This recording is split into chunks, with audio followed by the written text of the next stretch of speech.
top stories of the day. Understand the issues that matter. This is Manila Bulletin News on Web. Your quick rundown of top news in the country and around the world. Manila Bulletin, celebrating 120 years of timely stories and timeless truths. Be fully informed.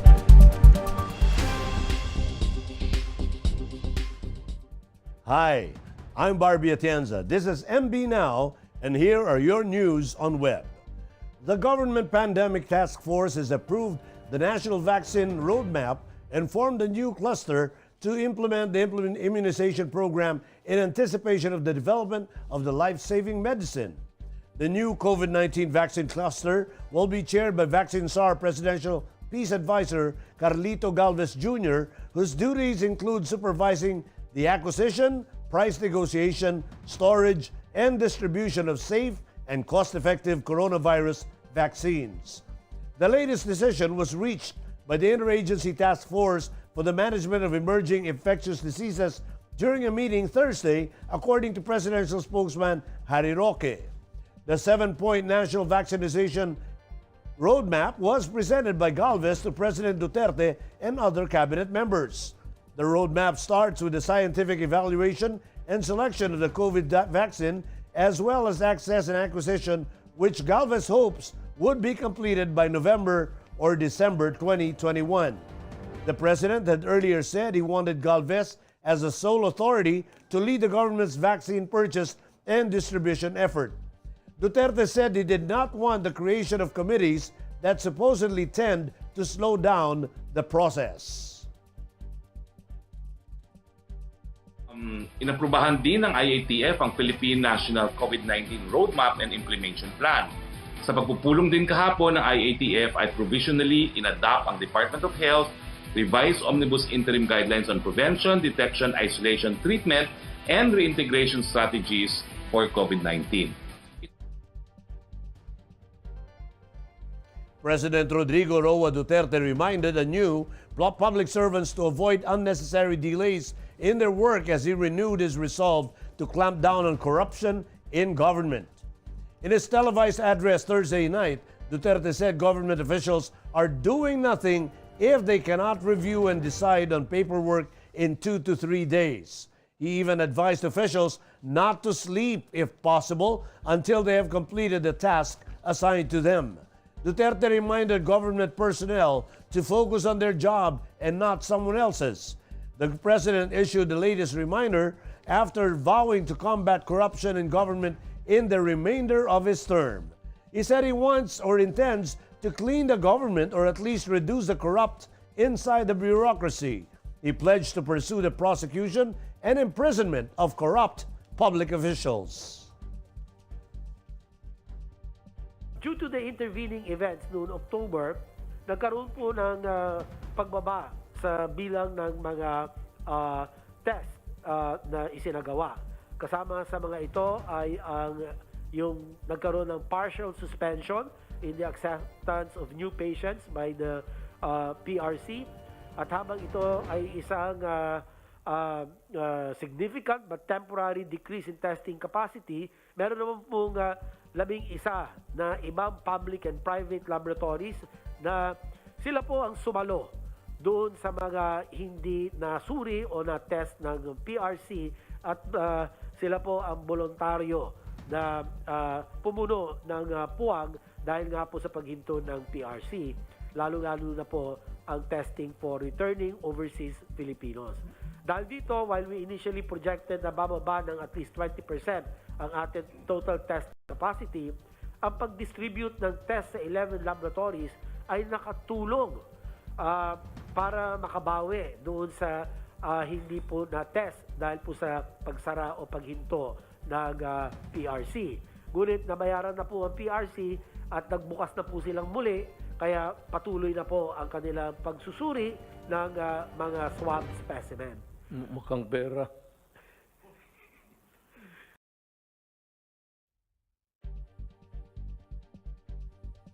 Due to the intervening events,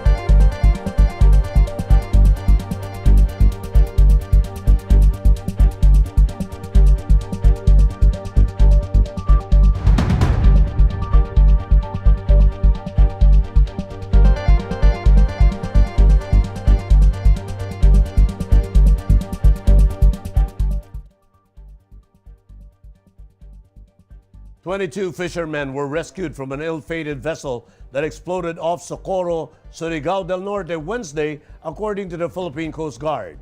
The 22 fishermen were fishing in the Pacific Ocean aboard fishing boat Geron J88 when the incident happened. They were transiting approximately 50 nautical miles east of Socorro in Surigao del Norte when they noticed gasoline spilling over to the engine compartment. The spill gradually spread to the main engine and the LPG tank at the galley, triggering the explosion inside the fishing vessel. Of the 22 rescued locals, 4 suffered major burn injuries and 6 others sustained minor burn injuries. The remaining 12 individuals were in good physical condition, according to the Coast Guard.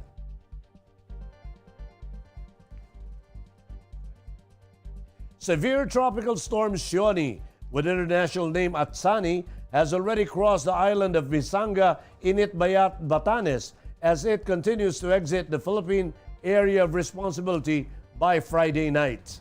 The Philippine Atmospheric, Geophysical, and Astronomical Services Administration said the center of Siony crossed the island at around 7:50 a.m. Friday and will continue moving westward to west-northwestward and pass over the sea off the southern coast of Taiwan within 12 hours. According to Pag-asa, Siony will either maintain its current strength or slightly intensify to 100 kilometers per hour within the next 24 hours. However, it is expected to significantly weaken beyond the 24-hour window and may be downgraded to a low-pressure area on Monday due to increasingly unfavorable conditions associated with the surge of the northeasterlies over the West Philippine Sea. In Metro News, Navotas inaugurates third isolation facility.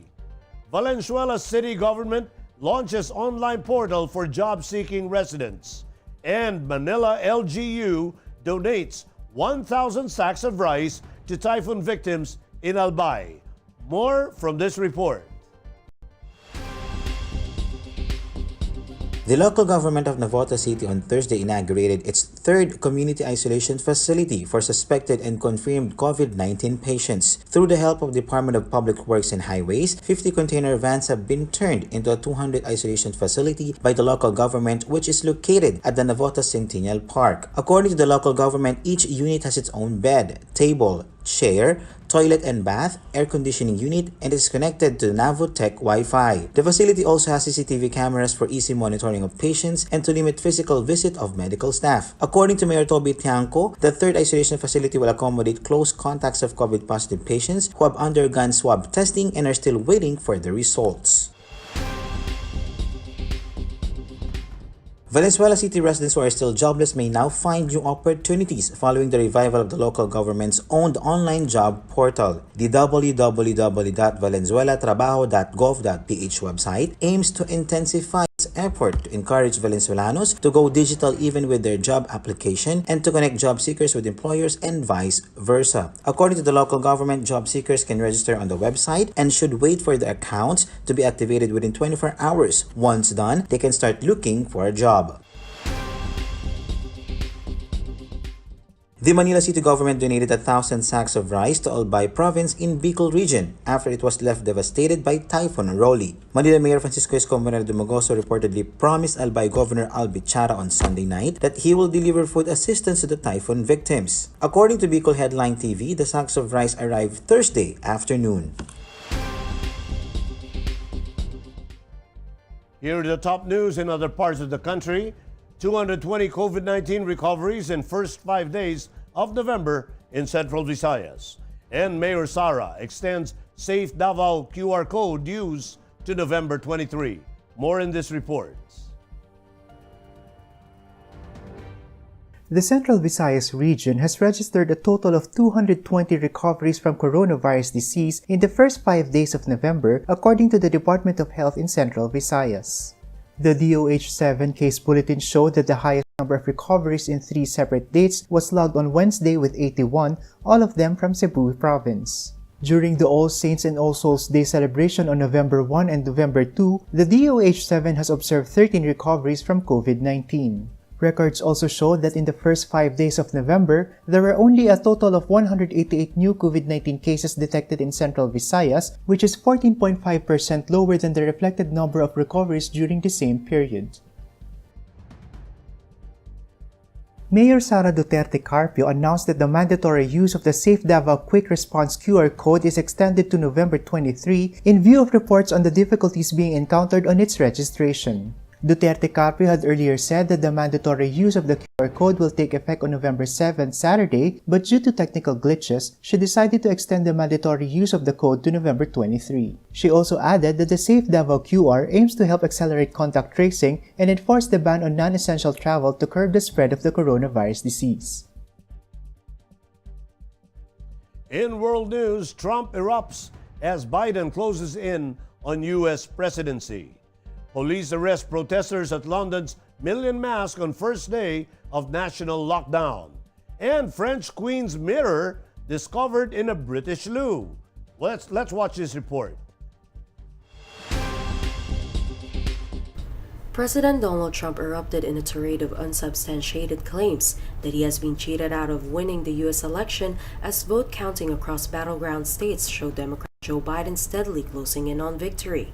According to Trump, Democrats were using illegal votes to steal the election from U.S. Beyond the rhetoric, Trump's complaints were specifically targeting the integrity of the huge number of ballots mailed in rather than cast in person on Election Day. Our goal is to defend the integrity of the election. We'll not allow the corruption to steal such an important election, or any election for that matter. And we can't allow anybody to silence our voters and manufacture results. Meanwhile, Democratic presidential nominee Joe Biden asked Americans to remain calm and patient as some states continue to tally votes. Biden says democracy is sometimes messy, it sometimes requires a little patience, while remaining confident he will defeat Donald Trump. So, I ask everyone to stay calm, all the people to stay calm. The process is working.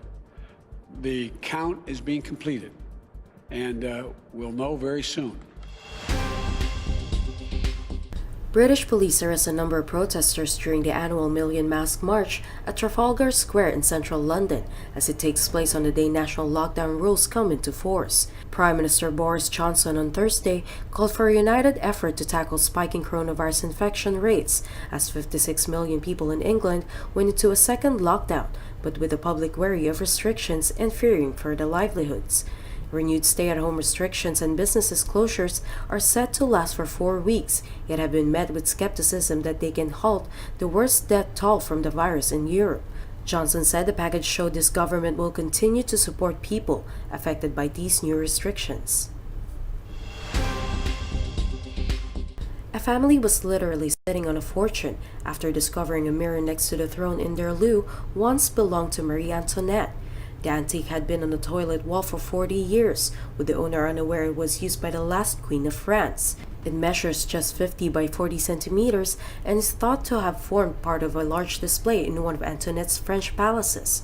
Her mirror is now said to fetch at least £10,000, or roughly 517,000 pesos, at an auction in Bristol after it was discovered.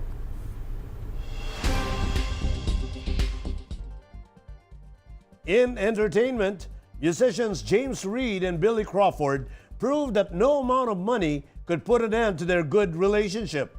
During an episode of Laugh Out Loud on TV5, it was shown Billy prank calling James to borrow money. Billy reasoned that he hasn't had work for 6 months due to the pandemic and he's about to lose his house. Though James seemingly doesn't have any problem lending some cash, he explained that he couldn't do much as most of his money is in Australia, but he promised to help. Billy continued his prank, sharing how he has not told his wife, Colleen Garcia, everything because she just gave birth and they now have a newborn kid.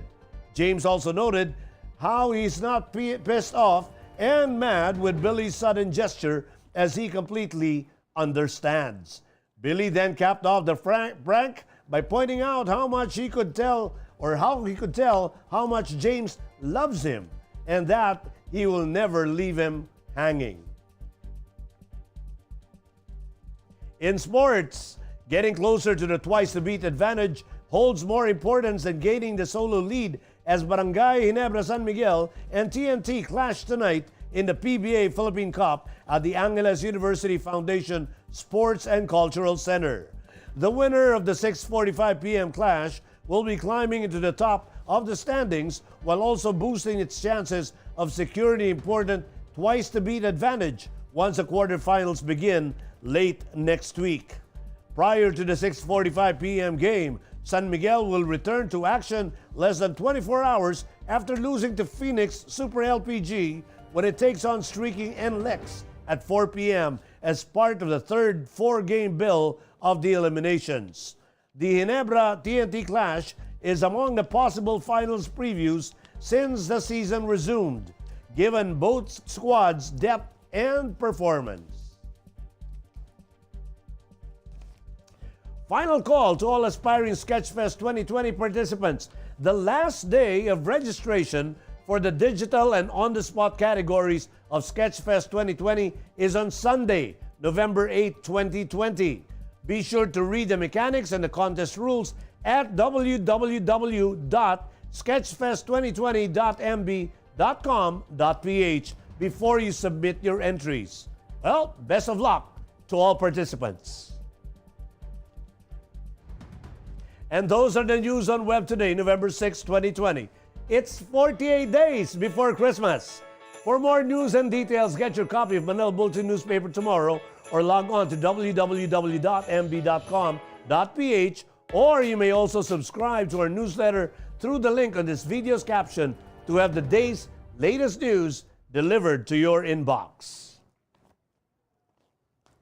I am Barbie Atienza for Manila Bulletin, celebrating 120 years of timely stories and timeless truths. Join us again on Monday. This has been MB Now. Be fully informed.